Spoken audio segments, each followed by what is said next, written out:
The alarm screamed through the gate station at exactly 0400 hours. Doyen was already awake when it happened. He had learned to sleep lightly after 15 years working on the hyperspace gates. Bad things happened when you slept too deeply in space. He pulled on his maintenance suit and ran toward the control room. The corridor lights flashed red. That meant a critical failure. Something had gone very wrong with one of the gates. "Report," Doyen said as he entered the control room.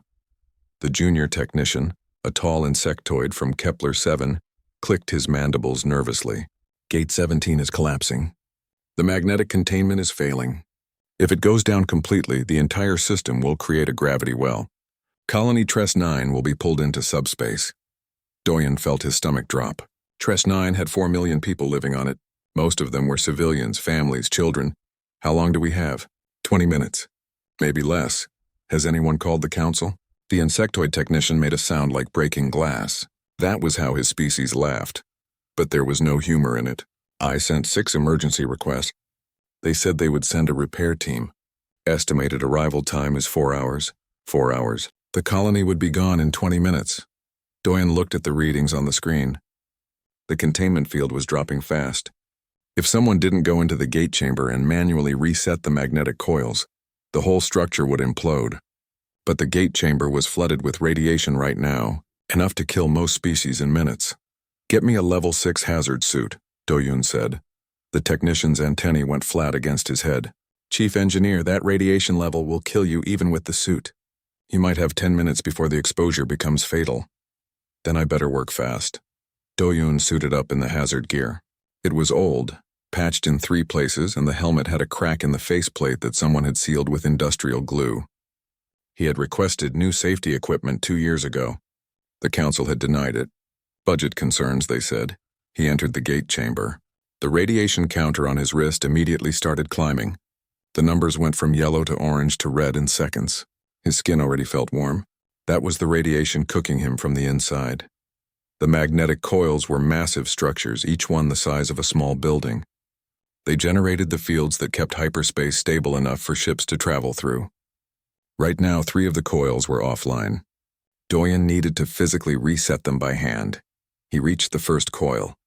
His hand shook as he opened the maintenance panel. The radiation counter was screaming now. He had maybe 8 minutes left. He forced himself to focus. 1 wire at a time. 1 connection at a time. The first coil came back online. The gate structure shuddered. Doyen moved to the second coil. His vision was starting to blur. That was a bad sign. It meant the radiation was affecting his brain. 5 minutes left. The second coil fought him. The connection was fused. He had to break it apart and rebuild it. His fingers felt thick and clumsy. He dropped a tool and watched it float away in the low gravity. No time to get it. He used his backup. The second coil hummed to life. 2 down, 1 to go. 3 minutes left. Doyen stumbled to the third coil. His legs didn't want to work properly anymore. The radiation counter had gone silent. That meant it had exceeded its maximum reading. He was walking in levels of radiation that should have killed him already. He opened the panel. Rewired the connections. His hands were shaking so badly he could barely grip the tools. The third coil activated. The gate stabilized. Through the chamber window, he could see the readings return to normal. Colony Tres-9 was safe. Doyen collapsed. He woke up in the medical bay 3 days later. The doctors told him he had received enough radiation to kill 3 people. They had spent 72 hours filtering his blood and repairing his DNA. He would live, but his body would never fully recover. 2 weeks later, the council sent him a commendation. It was a fancy certificate with his name on it, written in 12 different alien languages. It thanked him for his brave service. There was no mention of hazard pay, no promise of better equipment, no acknowledgement that he had nearly died because they had refused to fund proper safety gear. Yijin came to visit him while he was still recovering. She was the human ambassador to the council, and she looked tired. She always looked tired these days. "I heard what you did," she said, sitting beside his bed. "Saving Tres-9, just doing my job. You almost died doing your job. And they gave you a certificate." Doyen laughed, but it hurt his chest. "What did you expect? A medal?" "I expected them to care." Hyejin's voice was quiet. I've been pushing for better working conditions for our people for 5 years. Every proposal gets denied. Every safety concern gets dismissed. They tell me we're valued members of the council, but when I ask for a council seat, they laugh. We're useful, Doyen said. That's different from being valued. I know. Hyejin stood up. She looked out the window at the stars beyond. I'm starting to wonder if we made a mistake joining them. What do you mean? We maintain their gates. We staff their hospitals. We teach their children. We mediate their disputes. What do we get in return? Certificates and thank you notes. Doyen didn't answer. He didn't need to. They both knew she was right. A month later, Doyen was back at work. His body still ached, and the doctors said he would probably develop complications later in life. Radiation damage was like that. It stayed with you. He was reviewing maintenance schedules when a message came through from a human agricultural colony called Taiyang 4. They were reporting problems with their environmental systems. The equipment was failing. Doyen checked the records. The equipment had been sold to them by a Scaroth company. It had failed inspection 3 times, but someone had approved it anyway. He flagged it as urgent and sent a report to the council. He requested that they send inspectors immediately. The council responded 2 days later. They said they would look into it. No timeline, no promises. Doyen stared at the message for a long time. Then he opened a private channel to Hyejin. We need to talk, he said. Something bad is going to happen. I can feel it. Hyejin's face appeared on the screen. She looked older than she had a month ago. I feel it too, she said. I've been feeling it for years. They're going to push us too far, Doyen. And when they do, I don't know what we'll do. Maybe we'll finally push back. Maybe. Hyejin's expression was unreadable. Or maybe we'll do something they won't expect. The call ended. Doyen went back to work. Out in the darkness of space, the gates hummed with power, connecting thousands of worlds. Human hands maintained them all, for now. Minho was having breakfast with his daughter when the world ended. She was 7 years old and talking about her school project on Earth history. She wanted to know what oceans looked like. Taiyang 4 didn't have any oceans yet. They were still terraforming. The alarm started as a low hum. Then it became a scream. Dad? His daughter looked scared. It's okay, sweetie. Probably just a drill. But Minho knew it wasn't a drill. The alarm had a different tone for drills. This was real. The emergency broadcast cut through every channel. Attention all residents. Environmental system failure. Proceed to emergency shelters immediately. This is not a drill. Minho grabbed his daughter and ran. All around him, people were flooding into the corridors. 3 million people lived on Taiyang 4.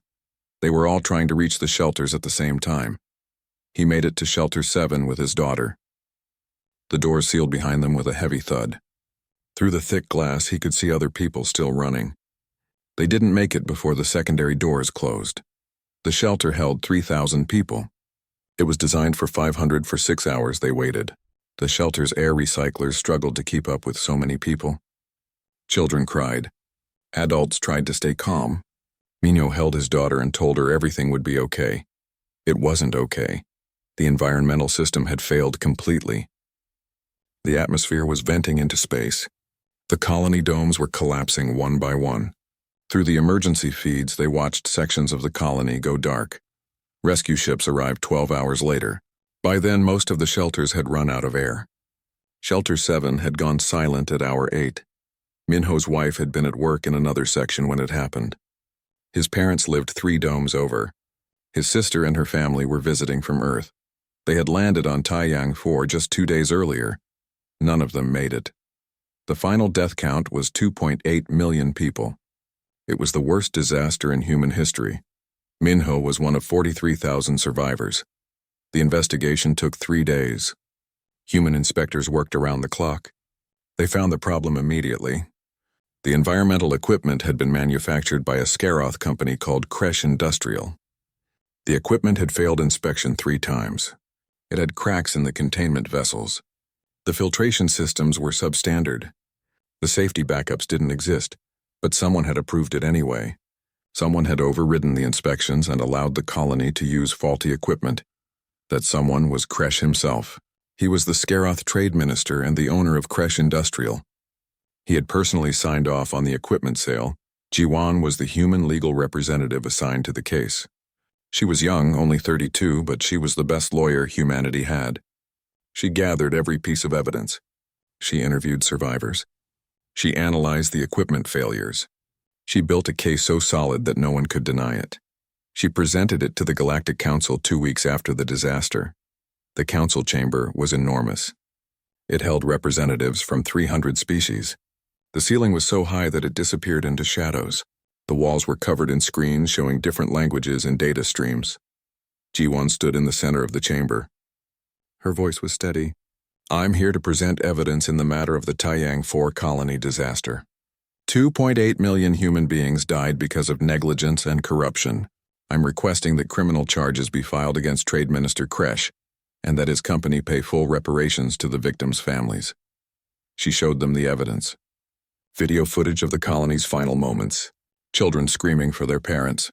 Whole sections of the colony going dark as the atmosphere vented. Rescue workers trying to cut through sealed doors.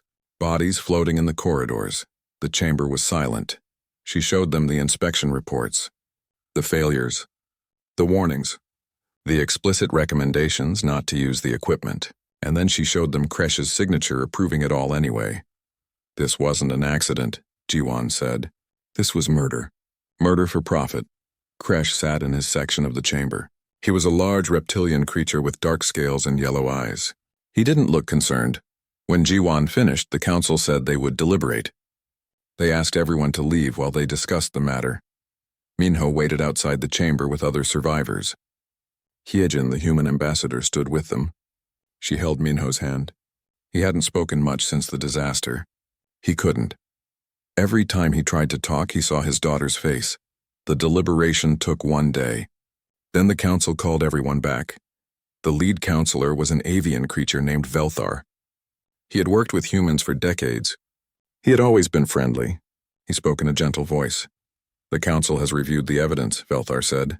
We find that the disaster on Taiyang 4 was a tragic accident. Trade Minister Kresh will pay a fine of 50,000 credits for improper oversight of his company's quality standards. No criminal charges will be filed.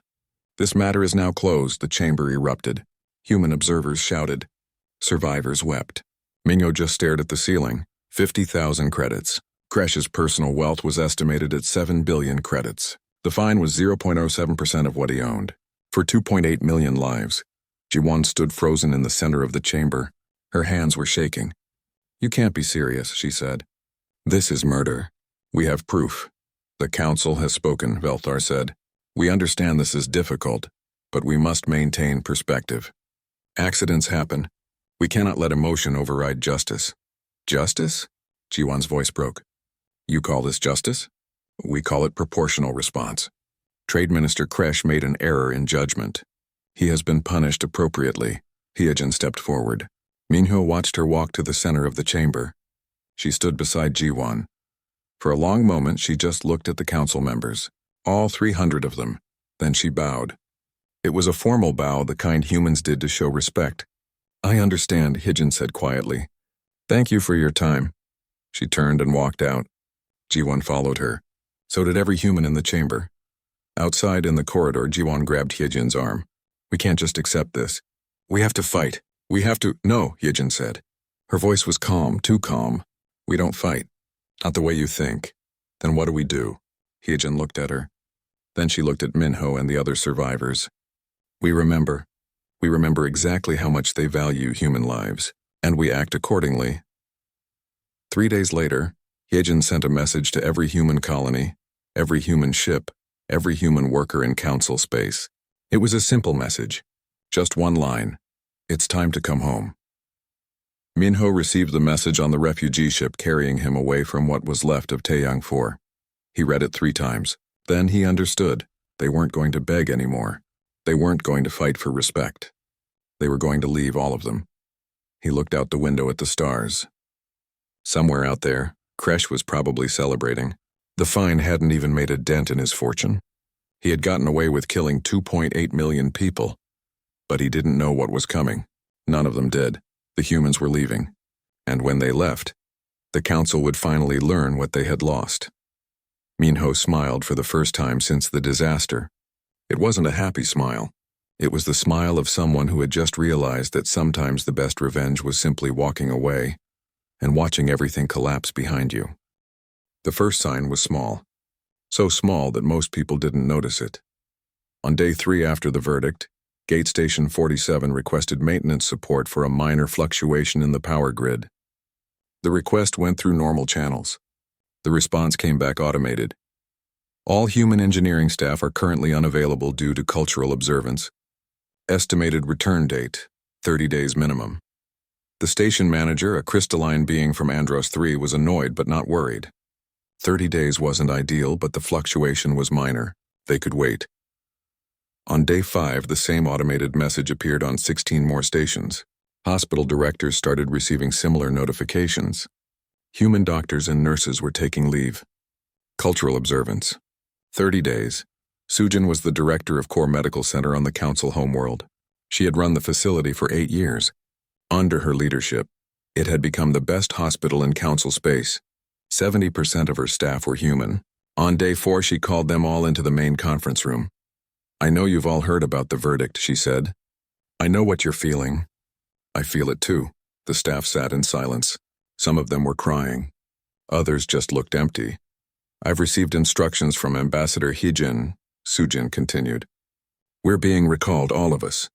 We have 72 hours to transfer our patients and close the facility."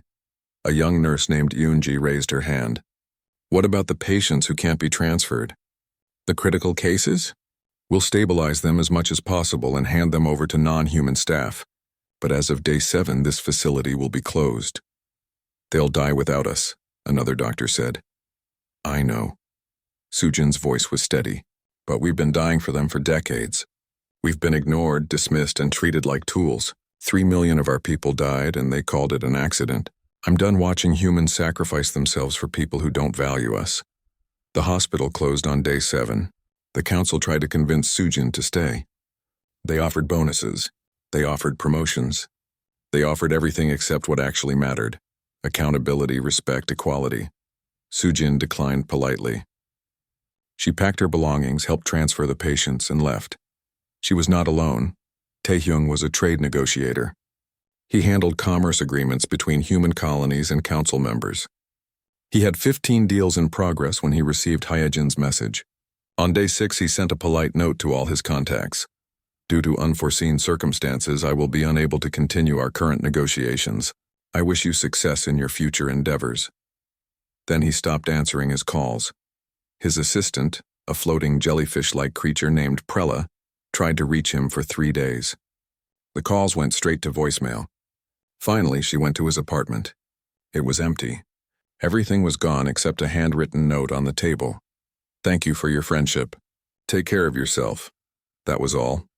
Across council space, the same thing was happening. Human engineers submitted their leave requests and disappeared. Human teachers sent goodbye messages to their students and left. Human farmers, technicians, researchers, diplomats, all of them were leaving. They weren't striking. They weren't protesting. They weren't making demands. They were just gone.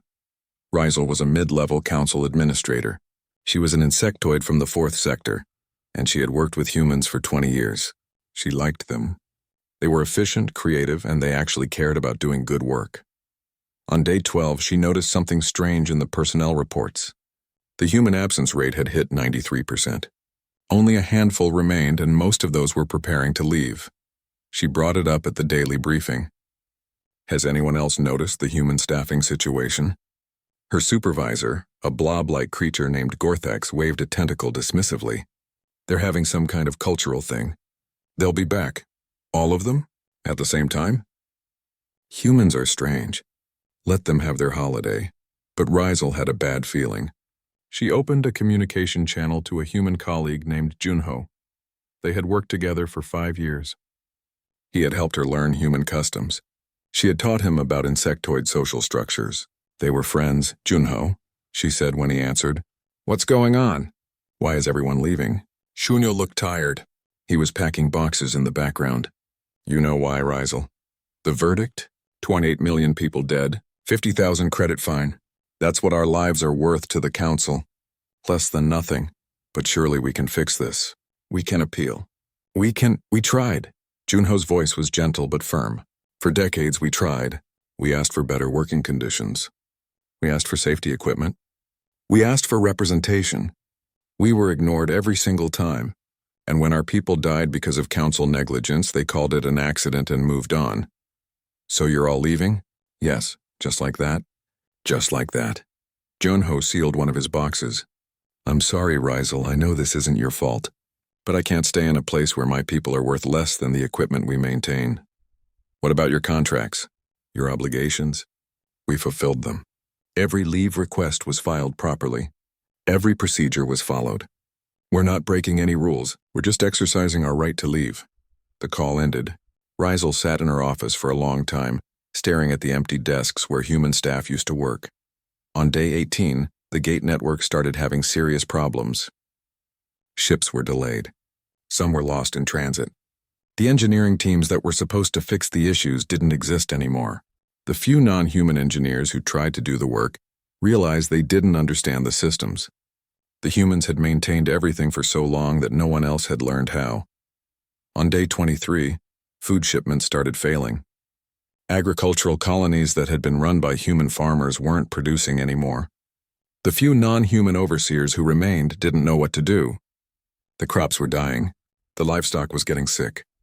No one knew how to fix it because the humans had always handled it. On day 29, Rizal tried calling human colonies directly. She wanted to talk to someone, anyone. She needed to understand what was happening. The colonies answered. They were polite. They said everything was fine. Their people were safe. They were focusing on internal development. No, they couldn't send any workers back to council space. No, they weren't interested in negotiations. What about the gate network? Rizal asked. What about the hospitals? People are dying. The colony representative was a woman named Yunji. She spoke calmly. People have been dying for a long time. The difference is now you notice. But we need help. You needed help before. You needed to help us. You didn't. Now we're helping ourselves. We can change. We can fix things. Can you bring back the 2.8 million dead from Taeyang 4? Rizal had no answer for that. On day 35, Velthar called an emergency council session. The chamber was full. Everyone was starting to panic. We need to contact human leadership, Velthar said. We need to negotiate their return. The situation is becoming critical. They sent messages to Earth, to Mars, to every major human colony. The responses were identical. Polite, professional, devastating. Humanity is focusing on internal development. We wish the Council well in its endeavors. But what about the gates? Someone shouted. What about the medical facilities? What about... They don't care, Kresh said. The Scaroth trade minister was in the chamber. He looked angry. They're throwing a tantrum like children. They'll come back when they get hungry. Rizal looked at him. This male had killed 2.8 million people and paid a fine smaller than what she earned in a year. And he thought the humans would come back. She stood up. They're not coming back, she said. And this is our fault. It's not our fault they can't handle a simple verdict, Kresh snapped. We told them their lives didn't matter. We told them they weren't worth protecting. And now they believe us. They're not asking us to change anymore. They're just leaving. The chamber fell silent. Somewhere far away on a human colony ship, Hyejin watched the reports coming in from council space. Gates failing. Hospitals closing. Food shortages beginning. She felt no joy. Just a deep, tired sadness. They had tried. They had tried so hard. But you couldn't force people to respect you. You could only show them what they lost when you were gone. The humans had left. Silently. Completely. And now the council would answer for its actions. Day 62. The gate network had collapsed in 14 sectors. Ships were stranded. Colonies were isolated. The council had tried to hire emergency engineering teams from their member species. None of them could figure out the systems. The technology was understandable, but the humans had modified everything over decades of maintenance. Each gate was different now. Each one required specific knowledge that only humans possessed. 3 ships had been lost in transit. 2,000 passengers gone, disappeared into the spaces between spaces where hyperspace should have been stable. The families blamed the council. The council had no answers. Nexal was a council member from the aquatic world of Tethys Prime. Her people lived in vast underwater cities. and they depended on regular shipments of mineral supplements that their oceans couldn't provide. The shipments came through Gate 73. Gate 73 had been offline for 3 weeks. Her homeworld had enough supplements for another 2 months. After that, her people would start getting sick. The young ones would die first, then the elderly. Within 6 months, her entire species could be gone. She had tried everything. She had offered huge payments to any engineer who could fix the gate. She had begged human colonies for help. She had even tried to kidnap a human engineer, but her security team had refused. It would be an act of war, they told her. So now she sat in her quarters and watched her homeworld die slowly. On day 70, the medical crisis became impossible to ignore. A plague had started on Kepler 8. It was a common disease, easily treatable with standard antibiotics. But the hospital on Kepler 8 had closed when the human doctors left. The remaining staff didn't know how to treat it properly. The plague spread, 50,000 dead in the first week, then 100,000. Then it jumped to another planet through infected travelers. The council sent medical teams. None of them were trained well enough. The plague adapted faster than they could respond. Human doctors would have known how to handle it. They had protocols. They had experience. They had systems in place. Those systems were gone now. By day 80, the death toll was at 3 million and rising. Boran was one of the few humans who hadn't left.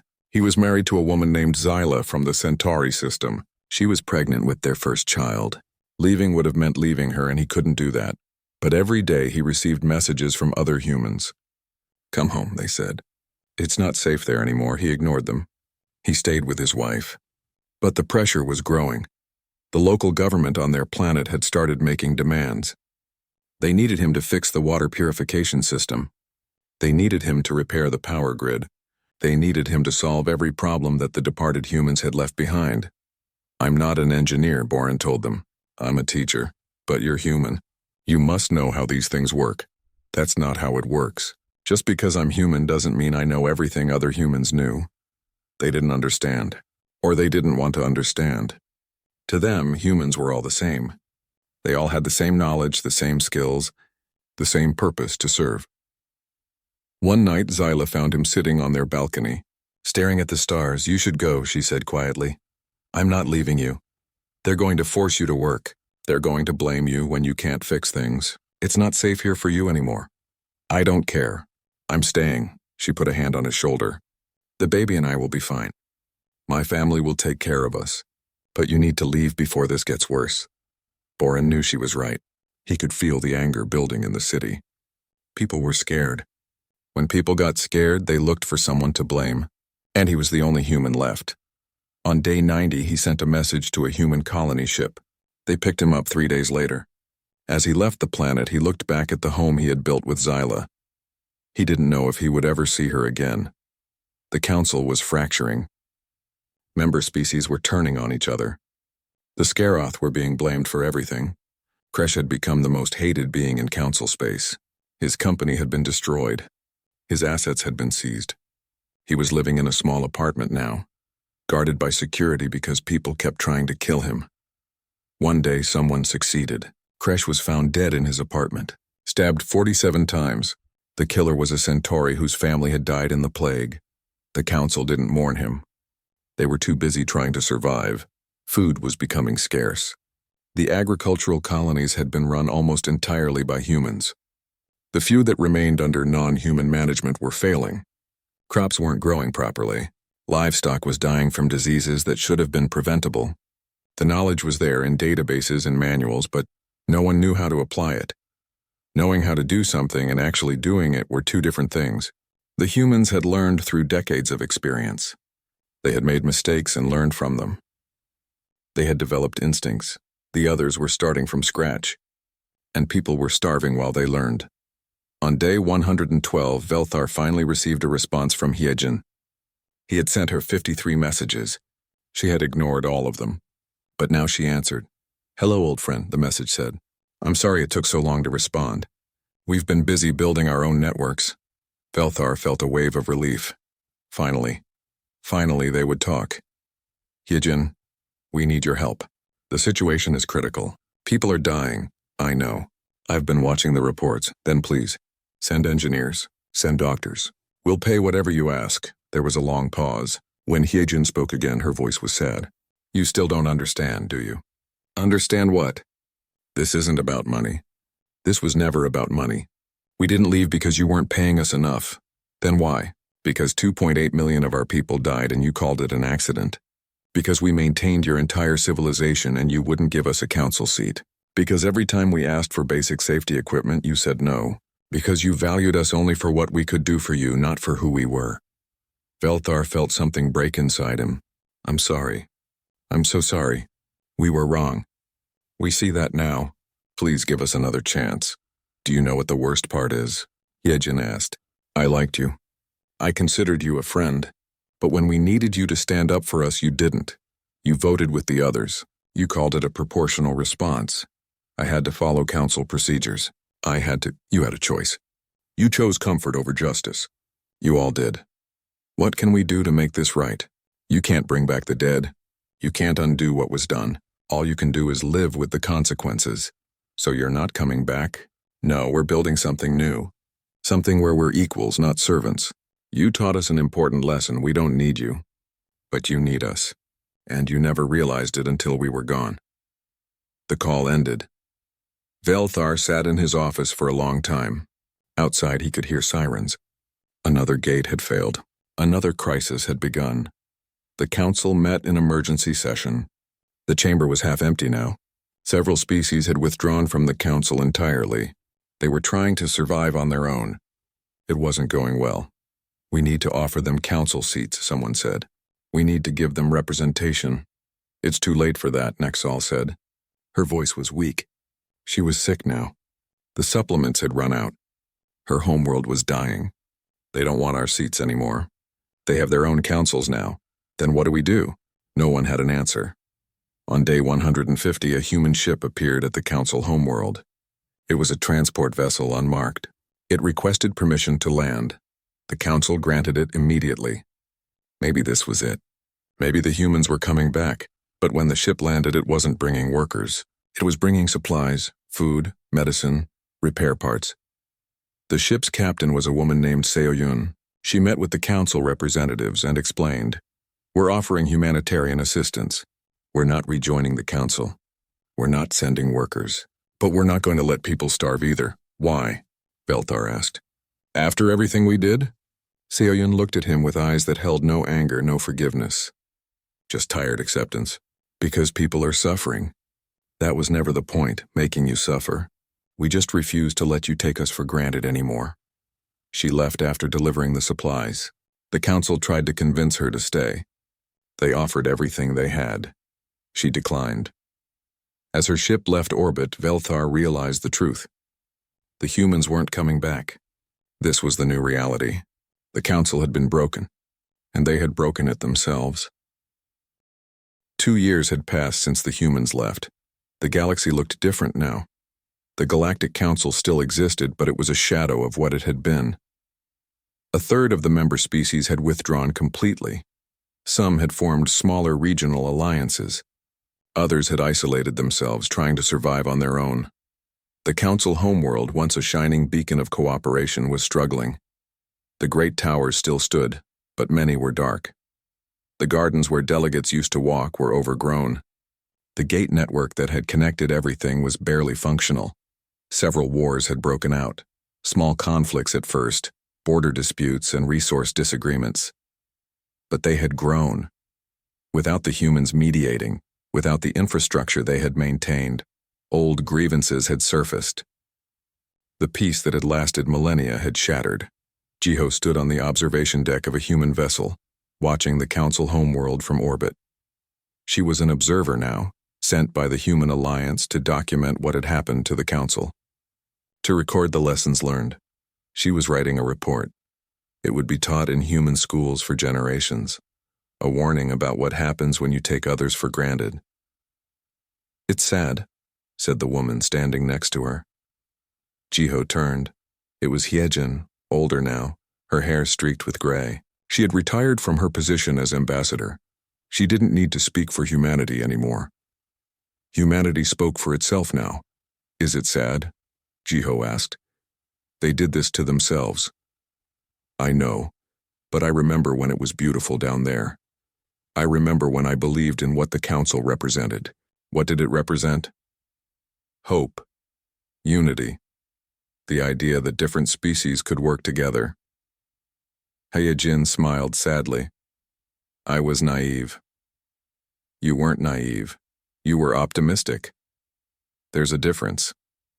Below them, a council transport ship was trying to land. It was requesting assistance. Its navigation system had failed. The repair crews on the ground didn't know how to fix it remotely. Jiho watched it struggle for a moment. Then she opened a communication channel. Council Transport, this is Human Alliance Vessel Taiyang. We can assist with your navigation issue. The relief in the pilot's voice was obvious. Thank you so much. It took Jiho 10 minutes to walk them through the repair. It was simple, something any human engineer would have known instantly. But the council had lost that knowledge when the humans left. Why did you help them? Hyejin asked. Because someone was in trouble. That's reason enough. That had become humanity's approach. They didn't rejoin the council. They didn't forgive what had been done, but they didn't let people die when they could prevent it. They sent aid, food, medicine, repair parts. They answered distress calls. They helped where they could. But they did it on their terms now, as equals, as neighbors, not servants. The human alliance had grown. Smaller species, ones that had also been marginalized by the council, had joined. The Vrin, a peaceful reptilian species that had been exploited for their mining expertise. The Quinn, an insectoid race that had been treated as workers. The Ashara, aquatic beings who had been ignored in council politics. Together they had built something new. Not a replacement for the council, but an alternative. A place where every species had equal voice, where safety wasn't optional, where lives had value beyond their usefulness. Seo Yun was the captain of a relief ship called the Mercy. She had been making runs to struggling council worlds for 18 months. Today, she was visiting a refugee camp on the former mining world of Korra 5. The camp held 50,000 refugees from various species. Their homeworlds had collapsed after the humans left. Some from failed infrastructure, some from wars, some from plagues that had never been contained. Seo Yun walked through the camp with her medical team. They were treating the sick, distributing food, teaching basic engineering to anyone who wanted to learn. She saw him sitting alone near the edge of the camp. He was a Skaroth, his scales dull with age and malnutrition. Something about him looked familiar. She approached carefully. Do you need medical attention? He looked up. His eyes widened. You're human. Yes. You're here to help us. That's why we came. He stared at her for a long moment. Then he started crying. Great. Heaving sobs that shook his whole body. I'm sorry, he said. I'm so sorry. I didn't know. I didn't understand. Something clicked. Seo Yun recognized him now. She had seen his picture in the reports. You're Kresh, the trade minister. I'm nothing now. Everything I built is gone. My company, my wealth, my reputation. I lost everything. You killed 2.8 million people. I know. I thought it didn't matter. I thought they were just humans. Just another species.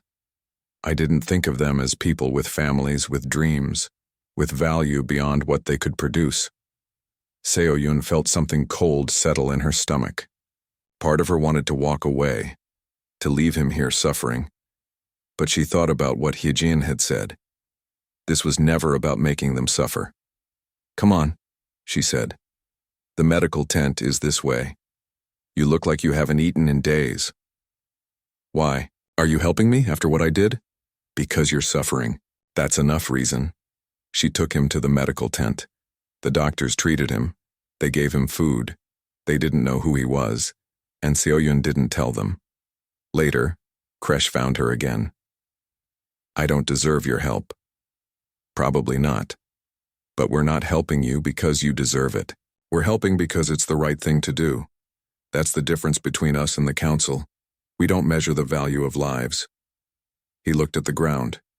If I could go back, if I could change what I did, You can't. None of us can. All we can do is try to be better going forward. How? How do I be better after what I've done? Seo-yun thought about it. You could start by teaching others. Tell your story. Make sure they understand what happens when you devalue lives. Make sure this never happens again. He nodded slowly. I can do that. I owe them that much. I owe their memory that much. On the council homeworld, Velthar was preparing for a vote. The council had changed dramatically. New rules had been implemented. Every species now had equal representation, regardless of size or power. Safety standards were enforced strictly. Exploitation was criminalized. Lives were valued over profits. It had taken 2 years of suffering to get here, 2 years of watching everything fall apart. But they had learned. Finally, painfully, they had learned. The vote today was about sending a formal delegation to the Human Alliance, not to ask them to return. That ship had sailed, but to establish diplomatic relations, to acknowledge what had been done, to apologize. The vote passed unanimously. Velthar was chosen to lead the delegation. He had argued against it. They won't want to see me, he said. I voted for that verdict. I'm part of what drove them away. That's exactly why you should go, Nexal said. She was still alive. Barely. The humans had sent enough supplements to keep her and her people going. Not enough to thrive, but enough to survive. You need to face what we did. We all do. So now Velthar was on a ship heading toward a human space station. His hands wouldn't stop shaking. The station was impressive. It was huge, easily the size of a small moon. It bustled with activity, humans and their allied species working together, building something new. Hyejin met him at the docking bay. She looked older, but her eyes were still sharp. Hello, Velthar. Hyejin. Thank you for agreeing to meet with us. We're always willing to talk. That's more than you gave us. The words stung, but they were true. She led him to a conference room. The rest of the council delegation followed. They spent hours talking. The council delegates apologized. They explained the changes they had made. They asked for humanity's guidance in rebuilding. Hyejin listened to everything. Then she spoke. You never valued us until we were gone. You never listened until you had no choice. We're not coming back to be your servants, but we're willing to be your neighbors. Equals this time. What does that mean? Velthar asked. It means we'll maintain diplomatic relations. We'll trade with you. We'll help when we can. But we're not fixing your gate network. We're not staffing your hospitals. We're not maintaining your infrastructure. You need to learn to do those things yourselves. Some of us will die while we learn. I know. We died while we learned too. And you didn't care then. This is what equality looks like.